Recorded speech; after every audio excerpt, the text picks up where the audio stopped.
Le cycle en V, comment mieux comprendre chaque étape, quels sont les métiers associés et comment peut-il nous guider dans notre carrière. Le cycle en V est un processus de développement logiciel, utilisé comme standard dans de nombreuses industries depuis les années 80. Il se situe entre la phase de recherche et la phase de maintenance logicielle. Il commence par un besoin exprimé dans un cahier des charges et finit par un logiciel fonctionnel et conforme. Il se constitue de 7 étapes. Une partie descendante à gauche, qui a pour objectif de définir le logiciel, et une partie montante à droite, qui a pour but de valider chaque étape de la partie descendante. C'est pour cela qu'il se présente sous la forme d'un V et que provient son nom cycle en V. La spécification. Elle traduit le cahier des charges du client en spécification fonctionnelle qui résume les fonctionnalités exactes attendues par le client et leurs critères d'acceptation. La conception générale, elle décline les spécifications fonctionnelles en spécifications techniques. Il s'agit de définir les technologies, les exigences, performance, compatibilité et autres, et les tests associés. Et enfin d'établir l'architecture logicielle qui y répondra. La conception détaillée, elle définit l'ensemble des composants logiciels, leurs interactions et leurs plans de test. Le codage, c'est l'étape de réalisation du code de chaque composant logiciel selon les règles et méthodes appropriées aux exigences normatives. Les tests unitaires, ils vérifient le bon fonctionnement et la conformité de chaque composant par rapport à sa conception détaillée. Les tests d'intégration, il s'agit là d'assembler le logiciel à partir de tous ses composants et de vérifier que les composants et leurs interactions sont conformes aux exigences définies lors de la conception générale. Et enfin, la validation, elle vérifie la qualité de chaque fonctionnalité attendue par le client, conformément aux spécifications fonctionnelles. Elle a pour but d'approuver et d'éprouver le logiciel dans des situations particulières. Selon les entreprises et les logiciels, le cycle en V sera plus ou moins structuré. C'est-à-dire que le périmètre d'intervention des différents postes pourra varier. De manière générale, dans l'industrie, voici où se situent les principaux métiers d'une équipe de développement logiciel. Le programmeur ou développeur, à partir des documents de conception, il code les composants logiciels et les teste unitairement.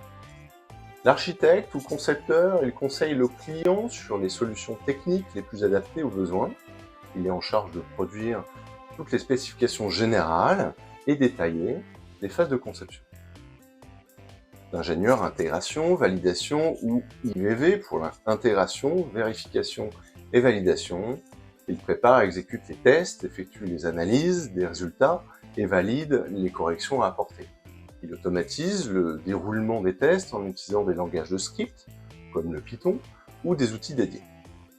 L'ingénieur système, il est en charge de rédiger les documents de spécification fonctionnelle et d'écrire les procédures de validation. En général, il participe également à la phase de validation.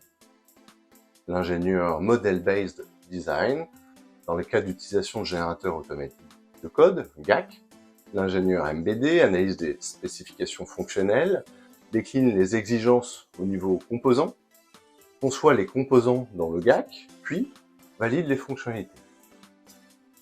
L'ingénieur validation, il intervient exclusivement sur la phase de préparation et d'exécution des tests de validation fonctionnelle.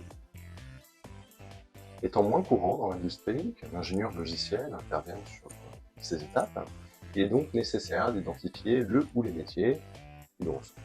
Pour mieux vous guider, repérez-vous déjà verticalement.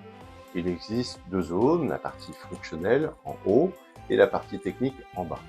L'ingénieur fonctionnel maîtrise les fonctionnalités et le comportement du logiciel, tandis que l'ingénieur technique maîtrise les technologies et leur implémentation pour réaliser le logiciel. Ainsi, un ingénieur intégration réalise des tests boîte blanche, l'intérieur du logiciel étant éclairé, il voit le code et sa manière de s'exécuter. Un ingénieur validation réalise des tests boîte noire, l'intérieur du logiciel n'étant pas éclairé, il ne voit pas le code, il regarde uniquement les données et sa manière de les traiter. En plus de la différence de savoir-faire, votre positionnement vertical va agir sur la dimension de votre travail. Plus vous serez bas, et donc technique, plus vous vous concentrerez sur le code, un composant du logiciel ou votre équipe. Plus vous serez haut et donc fonctionnel, plus vous comprendrez l'ensemble du logiciel, produirait de la documentation et communiquerait avec l'extérieur de votre équipe. Une fois cette étape faite, repérez-vous maintenant horizontalement, soit dans la phase descendante dédiée à la définition, soit montante du cycle en V dédié à la vérification. À gauche, votre état d'esprit sera plus de clarifier, d'anticiper, de modéliser et de créer. Et à droite, vous serez plus dans la volonté de prioriser, d'opérer, d'analyser et de démontrer. Voilà, j'espère que cette vidéo vous aura aidé. Si vous avez des questions ou souhaitez échanger avec un architecte, un ingénieur IVV ou autre, ou tout simplement l'envie d'échanger ensemble, n'hésitez pas, contactez-nous.